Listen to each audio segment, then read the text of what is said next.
Welcome to Cook and the Maiden, episode 3. I believe this is episode 3. I am one of your hosts, Ben, the cook. And I am your other host, Leah, the Maiden. Oh, funny how that works. I wonder. So, Leah and I are currently in a conversation. Debate. Minor debate. Over whether or not she has explained to me the meaning of the word Skippy in the song Uptown Funk, where he says, fresh jive Skippy. I didn't know what Skippy meant, so I asked her. I think you mean fresh, like smoother than a fresh jar of Skippy? No. Smoother than a fresh jar of Skippy. Not jive. Jar. Well, that would make sense because it means peanut butter, right? It does mean peanut butter. Which you did not tell me before. It doesn't mean peanut butter. It is peanut butter. Skippy is peanut butter. Is a brand of peanut butter. Skippy peanut butter. The only brand of peanut butter I've ever heard I've only ever heard of 2 brands, and one is Jif, and the other is Kroger. So you've never heard of like Peter Pan? No. I mean, it's Jif or GTFO. Actually, Peter Pan peanut butter is pretty good. It's a little more sugary though. Because when I think sweeter. Peter Pan, I totally think peanut butter. Well, I mean, when I think of Jif, I don't know. So he says smoother than a fresh jar of Skippy. So you've been singing it wrong for years now. I thought it was smoother than a fresh jive Skippy. No. And Skippy was some kind of term for like a turkey. Like you're a fresh jive turkey. Like the whole video, he's very old school, and so I just assumed he was kicking it even more old school with fresh jive turkey. But he was so hip. He was talking about peanut butter. He was talking about a Skippy, and I didn't know what a Skippy was because I'm not quite hip enough. I mean, haven't you ever opened up a jar of peanut butter and just looks absolutely fucking perfect on top?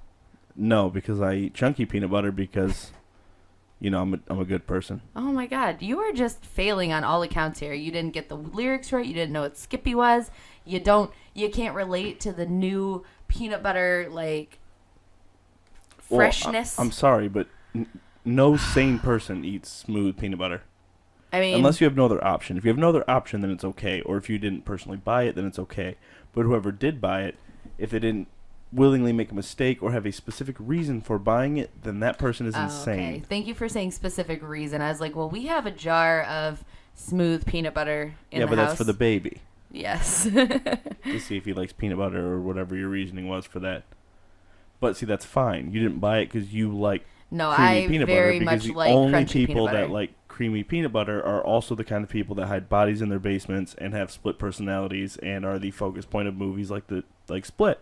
What if that guy liked creamy peanut butter? What if I do hide bodies in my basement though, but I still like crunchy peanut butter? Well, I mean, I didn't say it was a foolproof plan to point these people out. I don't know. You sounded pretty sure but yourself. If you see creamy peanut butter and they don't have a very good goddamn reason for owning that, other than they like it, because if they like it, instant insane person, call the police.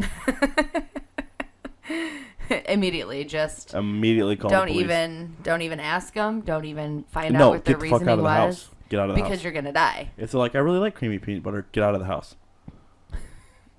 Because they're probably going to kill you because you're under their secret. Yeah, probably. I mean, your logic is infallible, sir. It is. My logic is always infallible. I wouldn't go with always, but in this instance... It's always instance... infallible. Fresh jive Skippy. So we watched the movie Split yesterday? Yeah, finally. Night? Or was it the night before? Nah, one of those nights. And I was actually I enjoyed it immensely. It was sweet, and if you haven't seen the movie Split yet like we have, then we're going to spoil it for you because you should have already seen it by now. Ties into Unbreakable, leading into a new movie called Glass. Yes! Which is awesome. I'm really excited for that. That was my favorite part of the ending. Yeah, that was like the twist at the end. I know, because normally there's a twist, and that was the twist. Ooh, sorry, I just got real loud. Yeah, you did. But... I mean, it was really good. The ending wasn't as... I didn't really know how else they would have ended it, but the ending wasn't all that fantastic.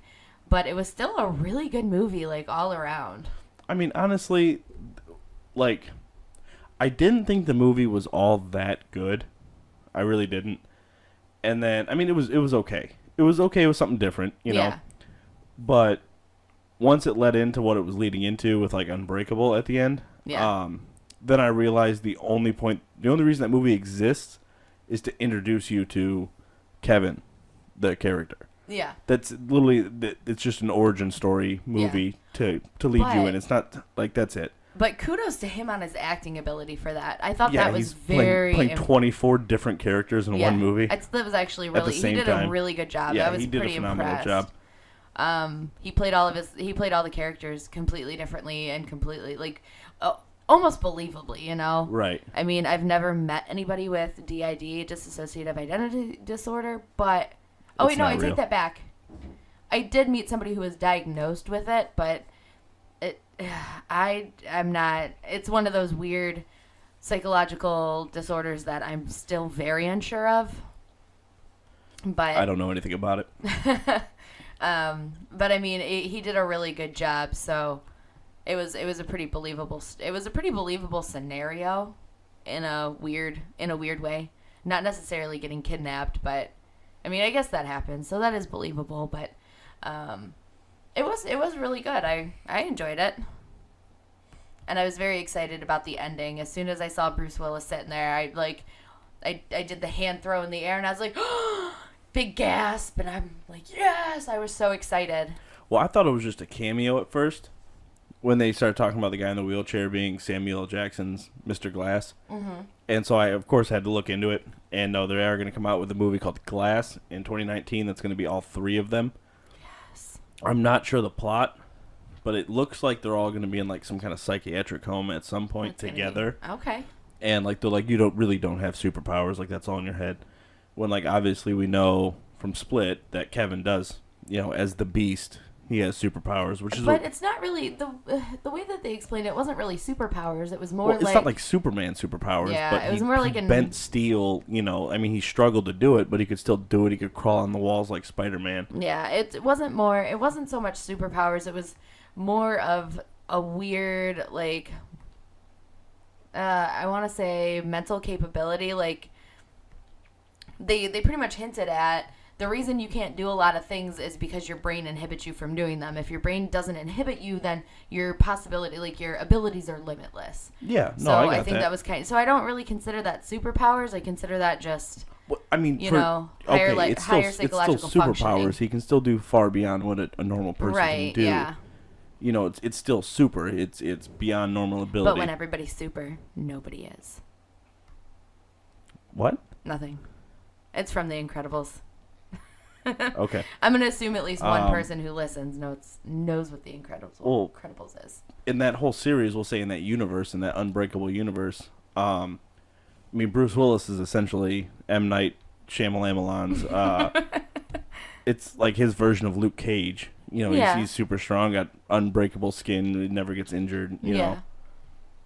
But yeah, I'm excited. So coming January 2019, I think is what it said. Oh. Glass. So, I mean, that's how far behind we are on all this. I'm sure everybody that cares already knows. Nah. So maybe we'll inspire a few people. Go see. Yeah, but we don't really ever go out and see movies. We wait till they pop up on, like, Amazon Video or Netflix. Like, I don't want to go. We went out and saw The Predator, and that was the first time we'd really gone and seen a movie since, Star Wars? We went and saw Last Jedi, I think, before he was born, right? Before Cullen was born. No, you didn't take me to... Oh, yeah.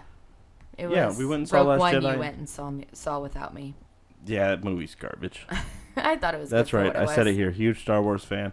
As a standalone Star Wars movie, if you just completely take away from everything else like that ever happened in Star Wars, then yeah, it's a good movie.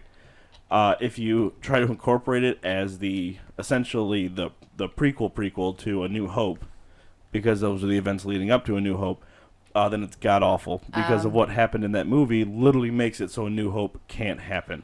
Also, just so anybody who hasn't already realized, don't see a movie with Ben because he sucks when you go and see a movie with him. Well, I'm sorry that I expect, like, if you're going to dive into such an iconic franchise like Star Wars. Right. All right. I expect you to get the story right. Right, but remember they even talked about how all the old canon wasn't It's got nothing to do with canon. All right. The fact is, okay, so They said they were getting rid of all the old canon except for the movies. Mm-hmm. So that means that the whole part between the prequels and the originals is all open to do whatever you want in. Right. And you got, 19 years? In there you can essentially do whatever you want. But there's a few key events that have to happen. Right, okay? Yeah, in order for... But it's like little stuff in Rogue One that bugged me. Is like, it's stuff that didn't even need to happen in the movie, but because it happened, A New Hope can't happen.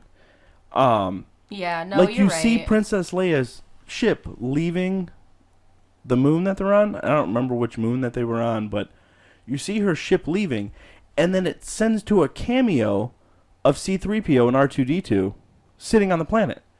And the reason they did that is because C-3PO and R2-D2 are the only two characters in all of Star Wars to appear in every single movie.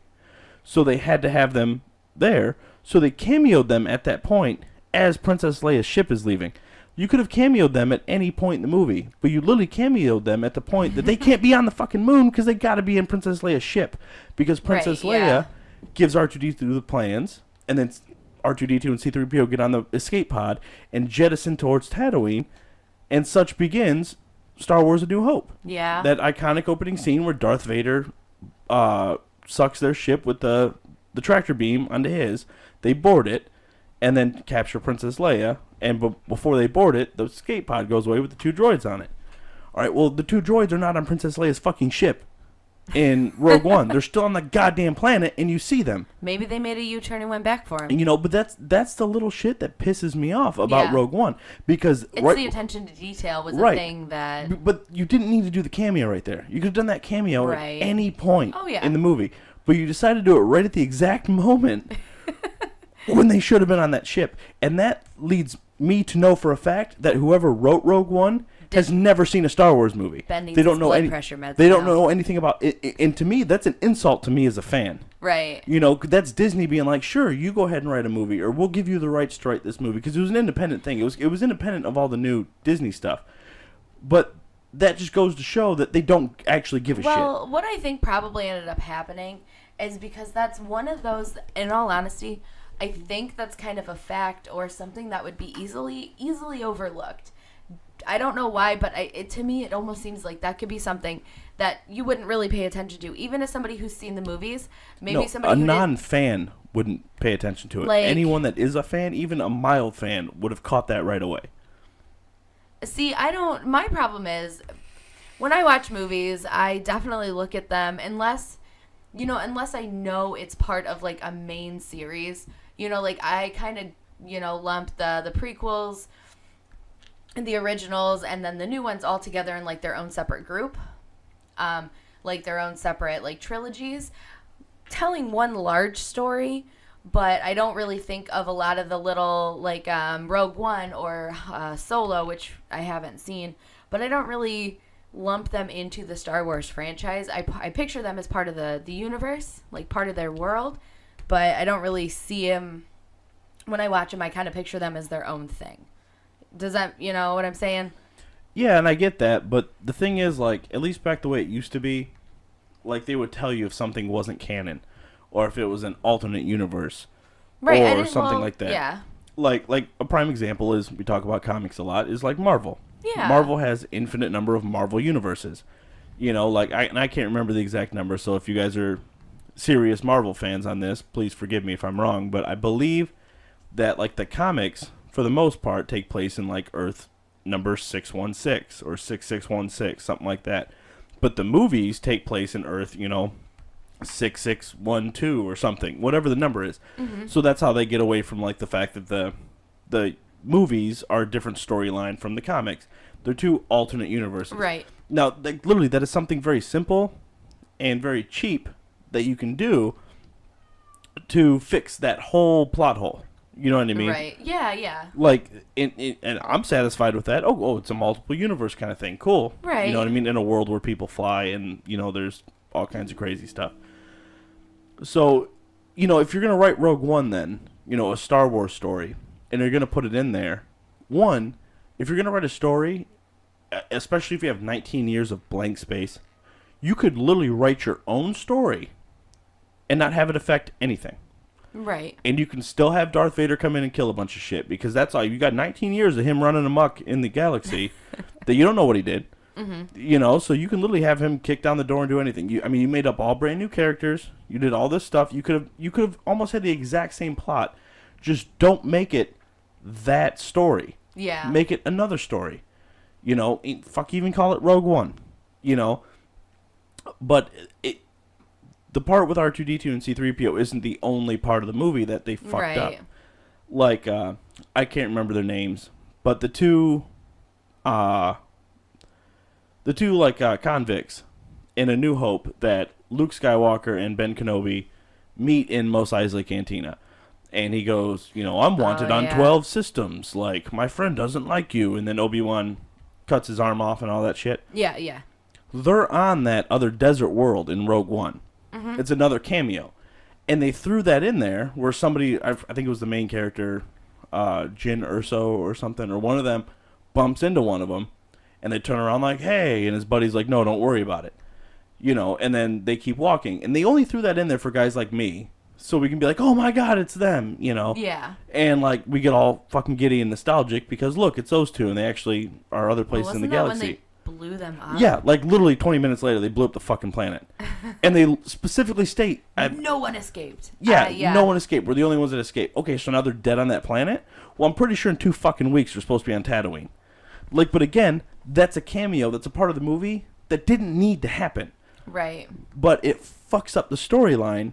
But again, that's those where tiny details. That's where whoever the writer or whoever wrote that part of Rogue One was just some guy that's never seen Star Wars that goes, here, I'm gonna make a couple $1 million fucking by getting all these nerds giddy by throwing these 2 guys in there.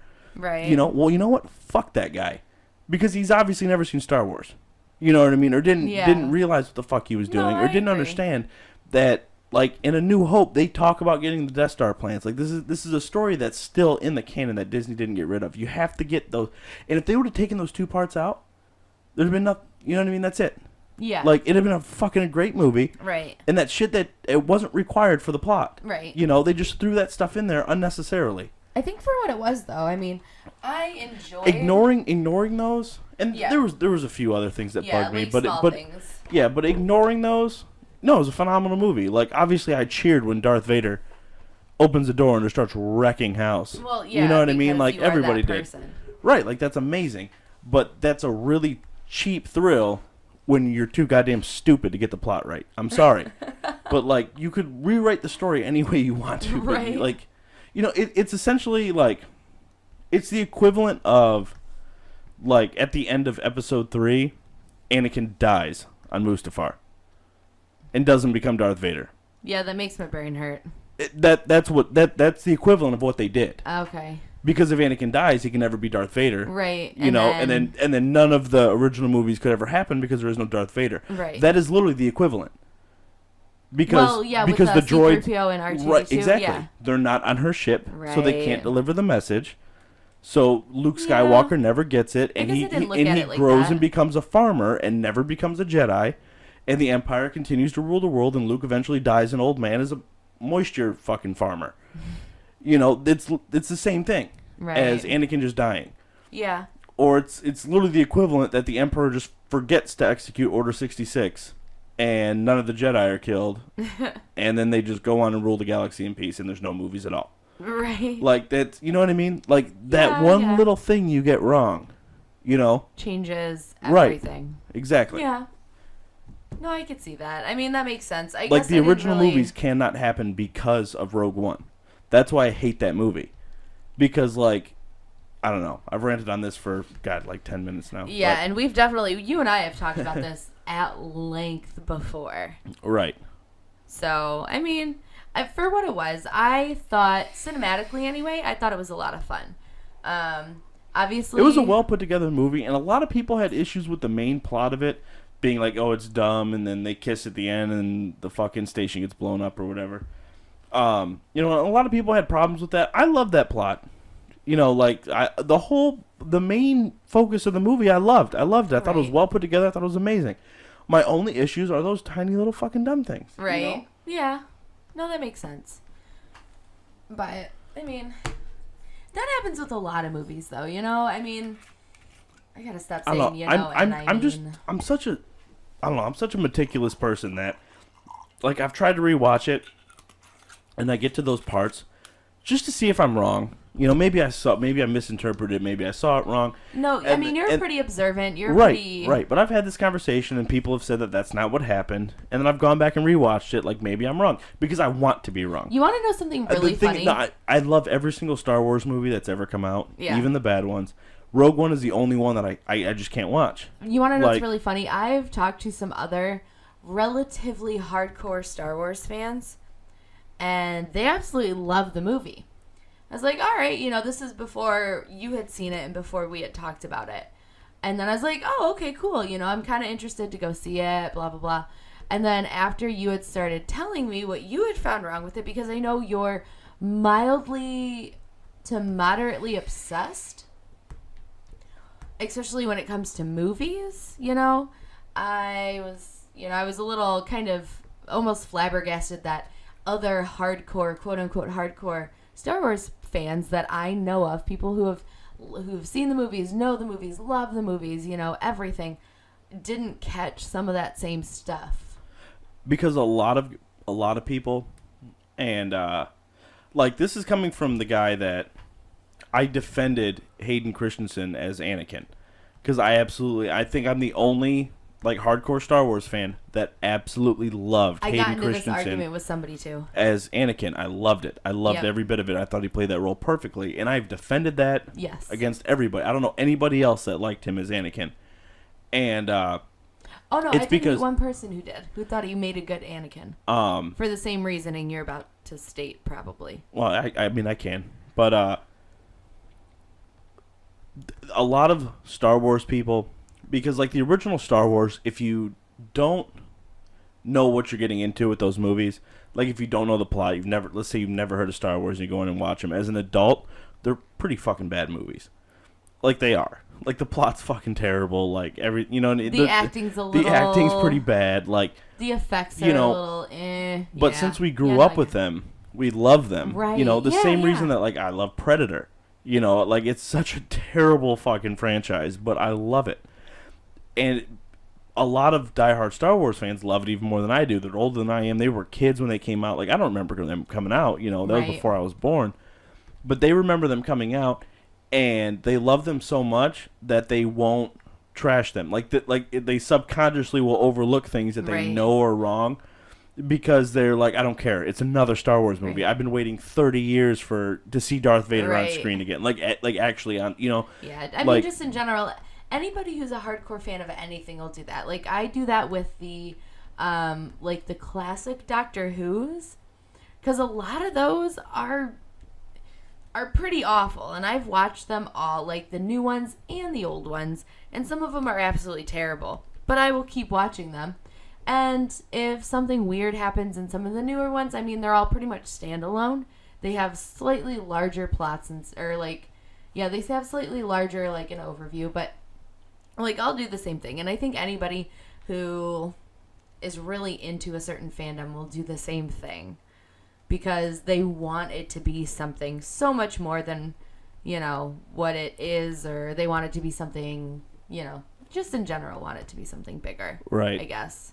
And now when you're jumping into a franchise like Star Wars, and you got to, now you're the brand new director. Or you're going to make a movie or something that's going to be an official movie. I mean, that's a lot of pressure. You know what I mean? That is a lot of pressure to get that right. And, I mean, that's got to be tough to be under that kind of, to be under that kind of knife. Especially from, fans that Star Wars has. We really don't have a whole lot of other shit to do but talk Star Wars and, talk shit to people that try to make Star Wars and fuck it up. So we're very egotistical. We're very anal about what we like, because it is what it is. And and for so long, that's all Star Wars was. It was those original movies. There was nothing. I mean, you had the books, you had books and a few comics and stuff like that. But, see, whereas I grew up with the Star Wars movies. My dad was a huge Star Wars fan. He was, but I never read any of the books or the comics or anything. I just grew up with the movies. So when the new movies came out, I was young enough that those kind of became my staple of Star Wars. Whereas, you know, the originals were like my dad's staple. So it's it's weird seeing that generational gap with it too, because you were super obsessed with the originals. And then when the new ones came out, you were like, oh, these are awesome. It's a continuation. I love the originals. Whereas for like me, I watched... The new ones, I'm sorry, the new ones. I love the new ones. I grew up watching the Star Wars movies. Not as frequently. I wasn't as big into it. But as soon as the new ones came out, my dad was so excited about them. You know, because it was kind of like a continuation of something from, you know, his childhood. And so I grew up with the new ones. And those are the ones I remember the best, to be completely honest. And now we have the new ones that are coming out now. And I mean, I don't know. It's just, you get... I like the fact that Star Wars kind of like goes across all those, you know, kind of goes across generations at this point. And I think that's really fun because you get somebody like me who really did enjoy the originals, hasn't really gotten into the original Star Wars kind of hullabaloo as much as like you have, but I'm huge into the prequels. And I'm very much enjoying the new ones that are coming out, you know. So I have a tendency to overlook a lot of the small details for it because I'm just super excited to see a continuation of something that was near and dear to my heart as a kid, even if they got some of the bigger plot points wrong and things like that. I don't know. See, though, just me, though, and I mean, this probably comes from years and years of, like, novel reading and comic reading. Like, I love plot. Yes. You know what I mean? Like, I love, like, how did point A get to point B, get to point C? Well, I'm that way with books. I'm not necessarily like that with movies. I love that part of it. And then, like, when you get into the new ones, a lot of people are trashing, like, the new ones. Like, Force Awakens and The Last Jedi. There's a lot of weird things like with Snoke, those. Like Snoke. You know, people are mad that, oh, he died. Well, he's not going to be able to die. He's going to come back as Darth Plagueis. That'll prove he's Darth Plagueis. Maybe. Right. I doubt it. I think he's just dead. Because you were totally on the Darth Plagueis I thought it'd be cool. For a while. No, I wasn't. I thought it'd be cool, and I entertained the idea, except for the fact that Snoke isn't a mun, and Darth Plagueis isn't a mun. Like, he's a wrong. We were sitting in the theater, and I do because you're like, oh, that has to be Darth Plagueis. No, as soon that as is we left, not. No, because he's not a mun. I didn't even register to me that he could be Darth Plagueis until I read that online. I didn't come up with that. That wasn't something that popped into my head. He's not the right race. He's a completely different race of creature. So, Plagueis never... He has Plagueis-like qualities, but, you know, so do a lot of Sith. So, he could be anything. Okay. And, but the people that are, like the newer fans, like you are, that are used to the prequels, are used to... like these twists, you know, where like Palpatine is the Emperor, like, but he's been with us for these 3 movies and this and that. But they forget that you didn't even see the Emperor until the 3rd original. You didn't see him at all until Return of the Jedi. It's the first time you actually see the Emperor. I feel like a light bulb just went on because he's not. Yeah. He's only in the movie for like 10 fucking minutes and he dies. Yeah. You know, but he's this huge character. Like, he's so important. This big, ominous figure. But yet, one of the biggest Star Wars characters of all time is Boba Fett. Boba Fett is only in the originals. Yeah. You know, I mean, briefly, right. you see him amongst a line of bounty hunters on Cloud City. You know, you see him then capture Han and take off. And the next time you see him, he falls into a fucking Sarlacc pit. Yeah. You know what I mean? That's true. And now, if you only follow the movies... to you, he's dead. But in the novels, he climbed his way out and did all this other stuff and ends up becoming Mandalore of all Mandalorian, which we're getting into. The only reason I know that is because of you. Which is, none of that is, you know, technically canon anymore. But, you know, or you don't know any of the pre-stuff of where Boba Fett tried to hunt down Luke. Like, all that stuff, which was all in books and is now in comics. They kind of redid that a little bit, now it's in comics. He tried to hunt down Obi-Wan. You know, all those stories of how much of an amazing character he is. Which the only reason he became such a popular character is because of the expanded universe. Right. Beyond the movies. Because of the novels and the comics and things like that. Nobody would ever give a shit about Boba Fett if people didn't start like, what is he? What is this? You know, okay, he's a Mandalorian. What does that mean? And then they started in the 90s. They started, late 80s, early 90s. They started writing all these stories about, like, well, he seems like a pretty cool character. He's a bounty hunter. But that would have never happened without people delving beyond the movies. So you can't just capitalize as a studio that just buys these movies. Do you think what they're going to do? Do you think that they're going to start writing, like, releasing new canon? Do you think that they're going to... Oh, they already have been. With, like, novels and stuff? Because I haven't seen... any novels, but... I know that there are Star Wars novels there's about 30,000 different comic titles that are out. Right, but I'm talking about, like, novels. They might, yeah. I'm sure. It depends on if they get writers that want to do it. Right, because to be completely honest with comic books, like, I see so many different runs of things and so many different, like, comic books to me are, and I hate saying this because I do really enjoy comics, I do, but they're just kind of like, they're just kind of out in their own little thing. They're their own little, like, what's the word I'm looking for? They're their own little, like subculture, I guess. Niche. Yeah, niche. Whereas if you have a novel, it's kind of like with the Warhammer stuff, you have all the Warhammer 40K canon, and it's all in novels. Do you think that there might be new novels to talk about the new canon to just kind of clear up anything? Do you think anybody would be... do you think that would be a good idea, or do you think that would be something that... I think it would be a phenomenal idea, but you're going to end up with the exact same thing you had with right before Disney bought it. Because how all the Star Wars novels came about, all 10 quadrillion of them, is somebody would write a novel, right, uncommissioned, they would submit it, and then whoever, I doubt it was George Lucas himself, but whatever his team was, would then approve it and say, yes, now this is canon.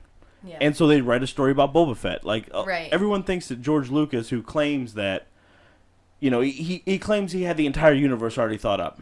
No, he didn't. Right. He didn't even know that Darth Vader was Luke's father until... he decided to write they were already shooting the movie, and I don't remember the other guy's name, but it was one of his advisors or editors or something, made a comment that, hey, this would be really cool if we did this, and next thing you know, they did it. Right. You know what I mean? So what would happen is people would write these novels, these fan fiction on them, or maybe some kind of premise, and submit it. I want Boba Fett to be this. I want Darth Vader to do this. They would submit it, and they would approve it or deny it. And if they approved it, it would get published under whatever the publishing company was. And then they would add that to canon. That is now canon. Do you think anybody other than like Disney's actually going to buy it? Like Disney owns so many things. I don't things. think Disney will do it unless they have something specific they want to tell. Because right now Disney has a damn near blank slate. Right. So the thing is, the reason all these comics are coming out is because Disney... I don't know if they fully own Marvel now. But they've got a lot invested into Marvel, and so they have pretty much full say over what comes out in the comics. Right. So they got the writers at Marvel writing these stories under Disney's watchful eye, and so, so I think that Disney wouldn't just let freelance writers write whatever and approve it. They would have to already have the story completely done through Disney, so Disney can give their notes and do all their crazy stuff.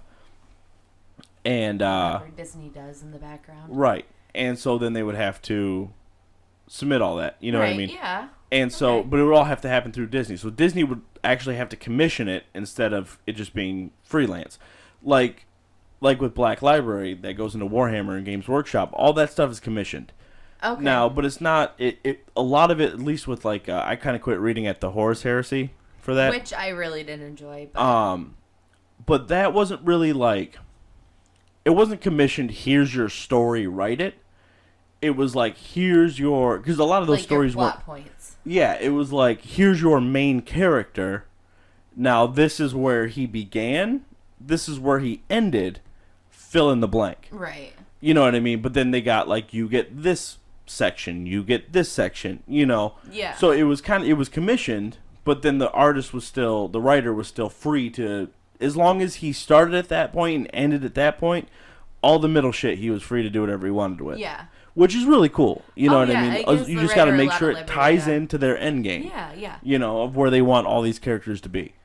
And as long as But again, that's kind of like Rogue One. To wrap that back into Rogue One, it was here's your start point, here's your end point, and they completely missed the fucking end point.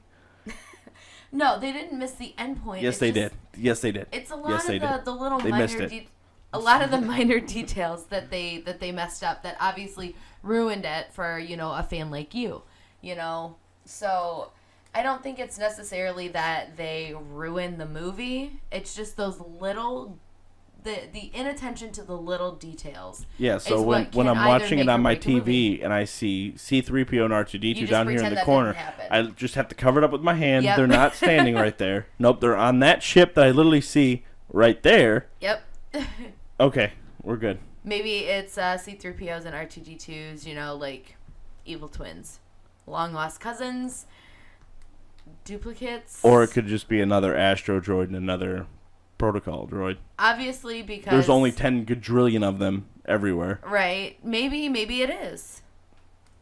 I'm kind of digging on this quadrillion word. Quadrillion? So totally a word. Why don't you tell these fine people listening what we did today? Ooh, great segue. So today we went to the Ohio Renaissance Festival. We were talking about the Michigan Renaissance Festival in Hepe. So we decided to not go to that one, in fear of Hepe. And we went to the Ohio Renn Fest, which was absolutely epic. It was awesome. It was wonderful. I recommend it. I do too. You get a lot of the same feel, but like a lot of the same, obviously a lot of the same type of merchandise and a lot of the same type of, entertainment and stuff like that. Like I'm pretty sure we saw Christoph the Insulter. Yeah. At both places, but it was just like the overall feel of it was more open and just really, it was a blast. It wasn't the same stuff over and over again. They had a little bit of everything. The food was really good. It was more open, like just the grounds that the Ohio Renn Fest is on is very, to anyone that's been there, it's very compact. It's cramped. It's cramped. Like the roads are narrow. Like it doesn't feel that way when you're there until you get to like Ohio Renn Fest and it's just open. Like I don't think the Ohio Renn Fest was necessarily bigger as in like more shops. I think they probably had about the same amount of shops, but it was spread out over a much larger area, so things felt more open. There was more traveling. There was a lot larger paths. They had, the paths were actually, they weren't just dirt, like, because it started raining on us, and it didn't get muddy, because we've been raining on at Holly, and everything gets muddy and nasty, and these paths were nice. It was gravel. You but keep walking. Pushing a stroller on that gravel pushing a stroller on the gravel was pretty bad. Yeah, I felt bad for my kid. I was like, man, there's probably some brain damage going on right now just with he was getting shaken. Yeah. Unintentionally shaken. But everything was, like I said, was more open. They had a ton of games, like way more games in between shops and game area, and it was. Well, plus they had them like spread out. Like Holly has like, okay, this section is where you're gonna play your games at. This section is where you're gonna eat. This section is where the stores are. Yeah. At the Ohio Renn Fest, at their grounds, a little bit of everything. Everything was everywhere. Like I mean, there'd be one or two or three shops in a row, then a food place, and another couple shops in a row, and then a food place. Not to mention, they also had a couple of coffee places, which I didn't get any coffee, but I was very excited about the coffee shops. And at the one in Holly, all the food places are the same. Like there's two food shops, one in the front, one in the back. Well, like food like areas. You get a few different. With Holly, you had that main thoroughfare, right? When you first walk in, you just keep going straight instead of turning off. So you have the food place you have the food court that's kind of off to the right, where all of those huge line of food vendors is. You had the same thing at the Ohio Renn Fest. But the Ohio Renn Fest had different, like it wasn't all the same thing. Like every food shop was different. Right. But I was saying, so with the Holly one, you just keep walking straight. You go over that little, there's like a bridge, and then you have some more food vendors right there along this curve, right? And so that's where a lot of your food is. But with the Ohio one, you get a huge variety, but it is very, you have a couple of places where it's a lot of food vendors all at one point, but you also have little places that are just kind of sporadically, like you had like a crepes place right next to a burger place, right next to a tomato throwing place, like a game. And then you had a shop right next to a bread bowl fucking vendor, and there was like a gumbo vendor, and they had like a Mediterranean food kind of thing, and it was really fun. Yeah, they had a pizza shop, like a stone oven, Da Vinci's Pizza. Yeah, it was like old school, like stone pizza. And yeah. I mean, cool. I did get the turkey leg. Like, I searched for a turkey leg for how long? There's only one place we found that actually had them. One place that had turkey legs, and it was in a very weird location. Not, like, on the main, like, circle path that you have to go on. No, it was, like, in the back. Yeah, it was, like, in the back on, like, a little alcove, and I looked for a motherfucking turkey leg for, like, an hour and a half after I had to get fish and chips because I was starving from my epic quest to find a turkey leg. I go on a lot of epic quests. Yeah, it pissed me off because I was so goddamn hungry, and we're passing like 13 different food vendors. And I'm like, no. I'm like, okay, well, there's pizza. No, I don't want pizza. I want a turkey leg. And I'm like, well, you're passing gumbo. You're passing this. You're passing that. There's goddamn fish and chips. Oh, Jesus fucking Christ. All right, let's get some goddamn fish and chips. So we ended up getting fish and chips, and that was actually really good because that tied me over until I found a turkey leg like 45 minutes later. So one thing that I really liked about Ohio Renn Fest, well, two things, over Holly, are one, Ohio Renn Fest, in my opinion, is much, much cleaner. Yes. Like, everything is just cleaner. Like, the bathrooms, like, the porta potty setups, like, I mean, everything is so well taken care of. They have people literally just running around, like, changing trash. I never saw a full trash can the whole time I was there. Which was fantastic. Like, I mean, the place was so well maintained. It was nuts. Like, and I never thought anything bad about Holly, and I still don't, because Holly acted the way I would expect a Renaissance Festival to, and that was, like, our original Renn Fest, right. You know? But when I got down to the Ohio one to see how that one operated, I mean, it was on a whole nother level. And the other thing I liked is just the diversity of stores. Yes. Like, Holly has, like, one weaponsmith in the whole place. And it's a legit weaponsmith and phenomenal quality, and I absolutely love the guy that does it. Well, his team that does it. But he's the only one. And he's got the big shop, but he has a very distinctive style of weapons. And they're not even really necessarily fantasy. Like, they're like kind of like a medieval style. Like, they're swords and axes and hammers. Which goes along with the whole Renaissance vibe. But they're very, very modern. Like, you know, like he's got them wrapped in like red and blue leather and all this stuff like that. Yeah. And they look beautiful. And I have one of his daggers here. And he's a phenomenal, on the shelf over there. Oh, that's right. Yeah, I forgot you got that one there. But he's absolutely phenomenal. But he's your only option. Yeah. You know.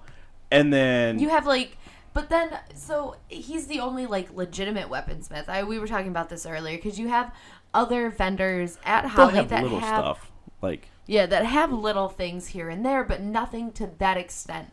And are you talking about the one that's like all the way in the back by like the fairy garden at the Holly one? Yeah, he's right on that main path. Yeah, and it's like in the back by like the.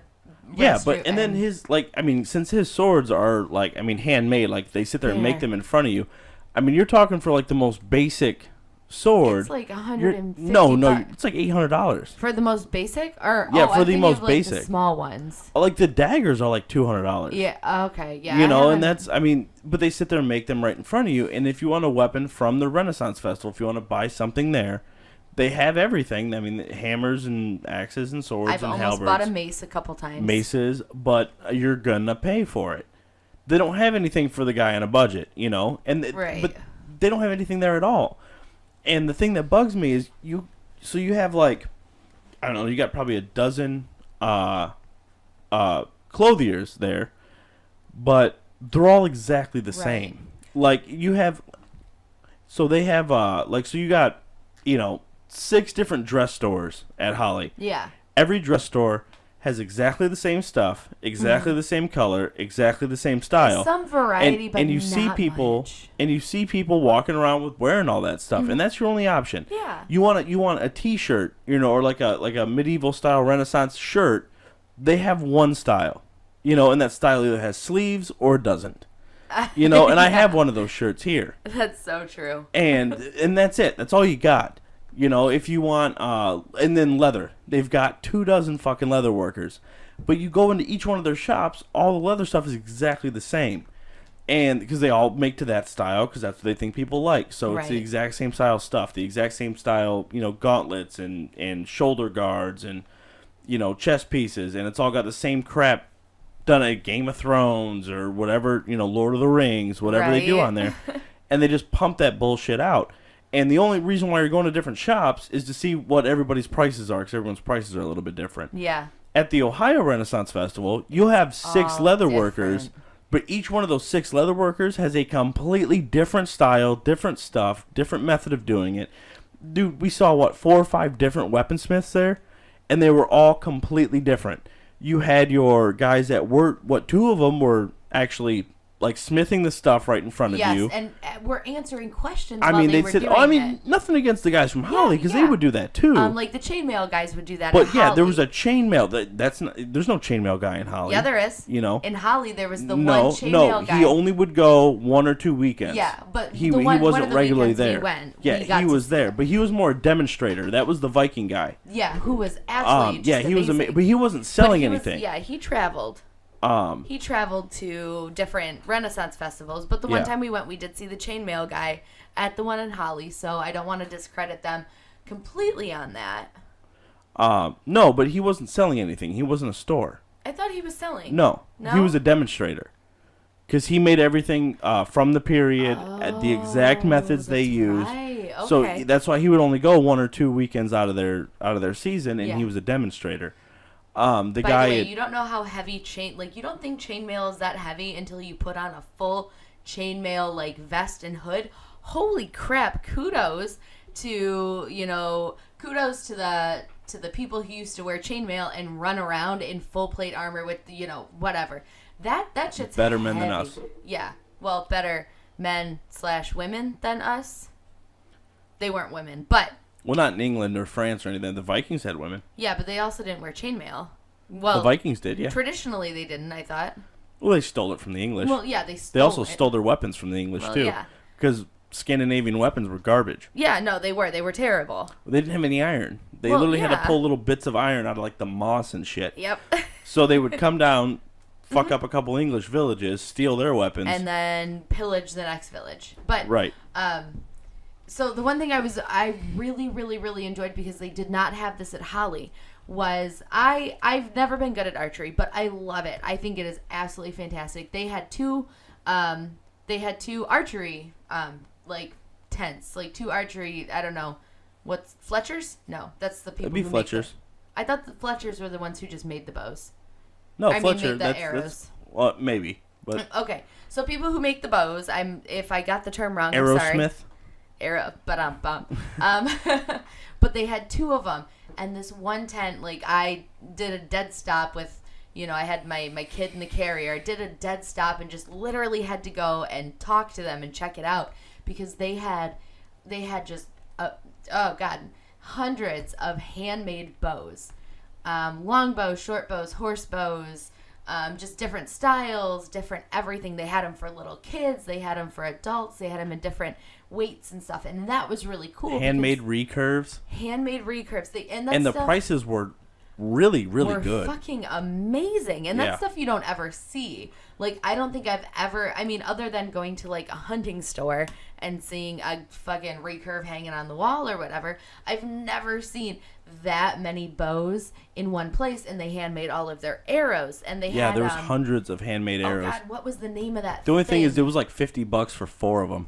All right, and then I cannot remember. They're also handmade, and they're actual feathers on the fletchings and all that. And there was a weapon I cannot remember the name of, but it was a very long arrow, and it was a little almost like an the arrow. javelin. Yeah, it was almost like a little arrow catapult that you just flung, and it was awesome. And I can't remember the name, and I've heard it 3 or 4 times while I was there.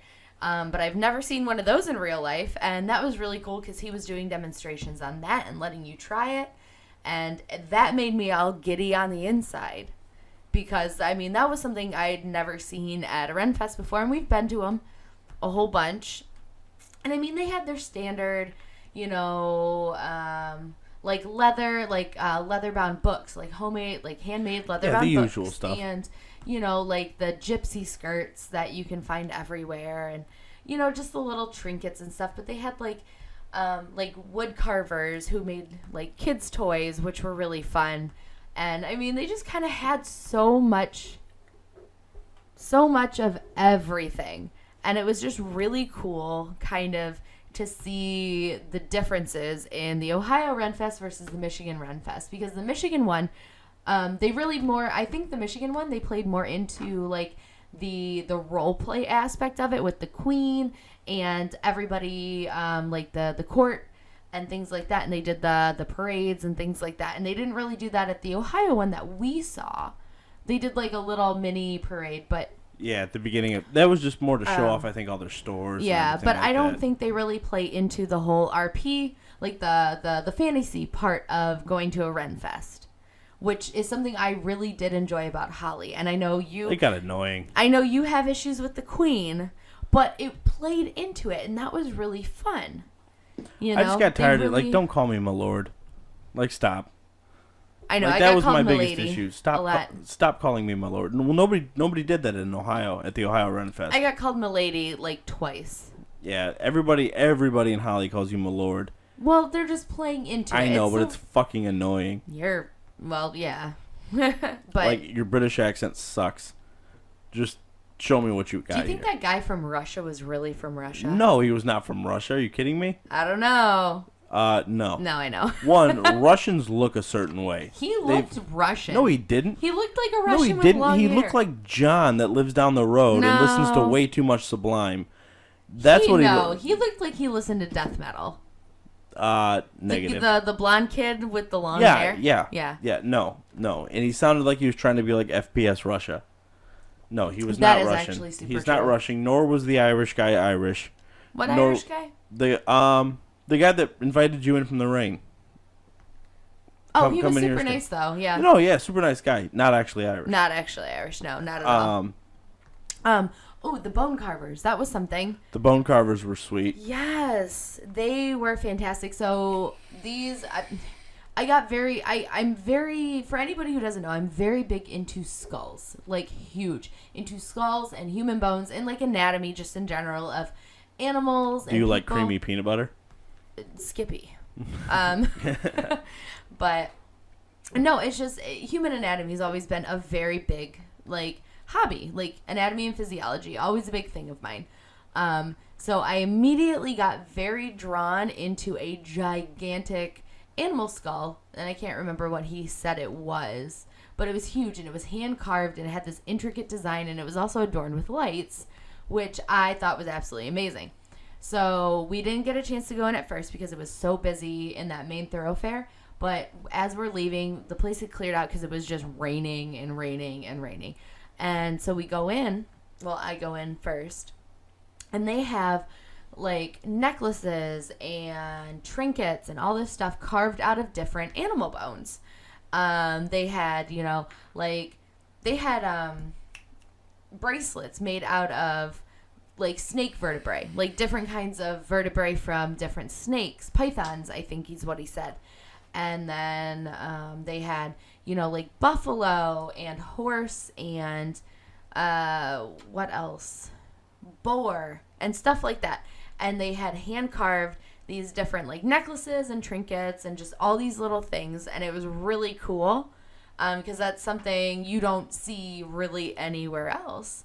And these guys are just sitting there whittling away at fucking bone, which is really cool. We ended up picking up something. We ended up picking up a Thor's hammer there, which was really nifty.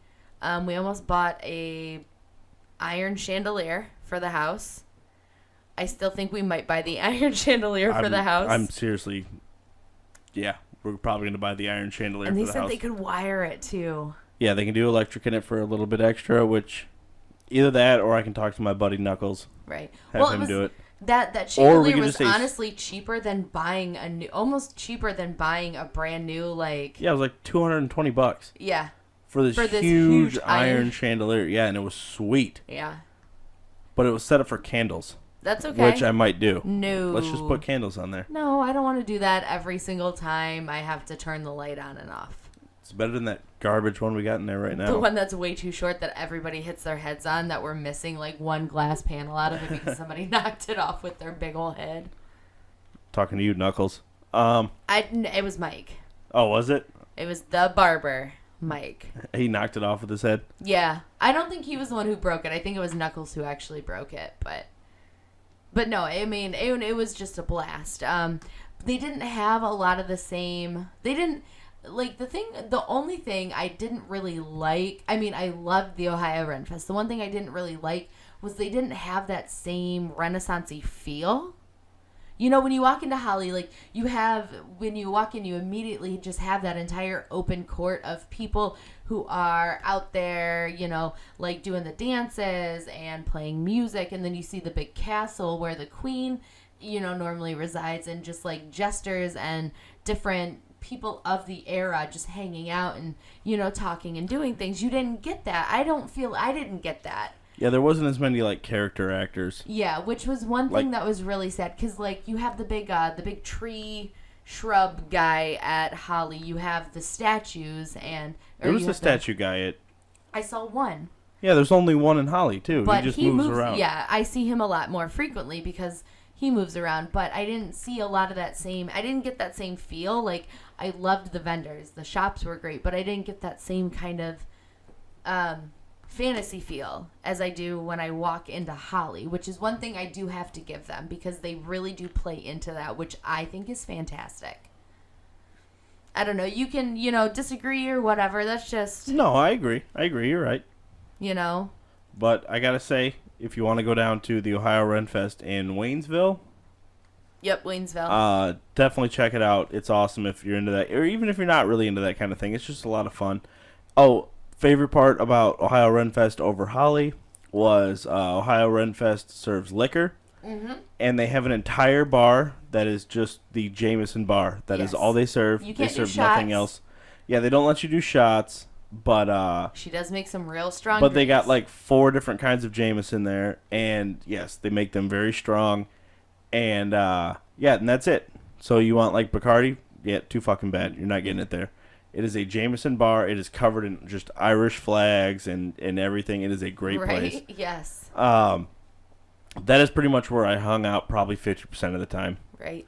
And unfortunately, we didn't get a chance to see a lot of like the shows, which we don't normally do like anyway. I said, it was just so big. Like you're at one end, you're trying to make it to the other end, and then also because we had, you know, our son who's almost 7 months old. He still requires a lot of, like, I need to feed you 24/7. And also, he likes to eat a lot. So you really do have to kind of feed him 24/7, just, like, throw food at him. And he growls. And so, I mean, it was a lot of, like, downtime just with that. But they had a bunch of they had stuff going on constantly, different shows. And we kind of got to see, you know, some fire juggling, and we got to see some comedic acts, and so that was really cool because no matter where we were, there was always something going on, whereas there is a little bit more, other than, you know, like the little bands and stuff at Holly, there's a lot more downtime in between different shows, you know, but no matter where you are in, like, the Ohio Fest, there's a lot of stuff kind of going on everywhere, which was really cool. I liked that because it was always something to do. Do got to give a shout out to Adam Hoover and Lori Postcarbuitz, who were able to get me a Bored Cooks podcast shirt. Last minute, called them late the one night, just to see if they'd maybe be able to hopefully throw something together, and without hesitation they did. And the shirt is awesome. Yes, we got pictures of it on social media. I wore it the whole event. Yep. And had a few people come up and ask me about it. Like, so what? You know what a bored cook is? And I'm like, podcaster. Like, and they go, no, it's someone that creates new dishes. Ha ha ha ha ha. Which was actually kind of hilarious. Yeah, and so I giggled. That was an old lady who said that one. Yeah, so actually it's a podcast, and so I got to spread the word a little bit there. So we'll see if that leads anywhere. Maybe get a couple new followers on the podcast. But yes, definitely thank you, Adam and Lori, for coming together and being able to pull this off. Yes. Definitely last minute. It was definitely a dick thing to do. But they didn't hesitate, man. They did it, and the shirt is amazing.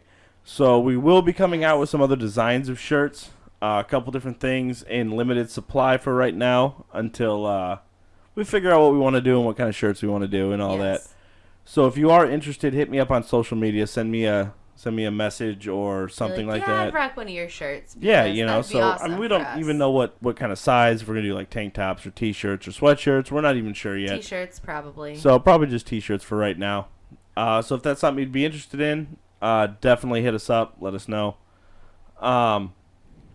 So what else? Was there anything else? Oh, because you have been checking out like the statistics on Podbean for who's listening. Oh, yes. I don't know who you are, but I wanted to give a huge shout out to a person in Sweden who has been downloading and listening, because that makes me really happy on the inside that somebody out there in a different country from us is listening and obviously enjoying it enough to keep listening. Yeah, they downloaded like every podcast we put out. So thank you for, being there. Oh, and then, that makes my heart super happy. I looked at the statistics the one day and pulled up, and it said like 58% of your viewership. Like it was like the first or second day that we were on Podbean.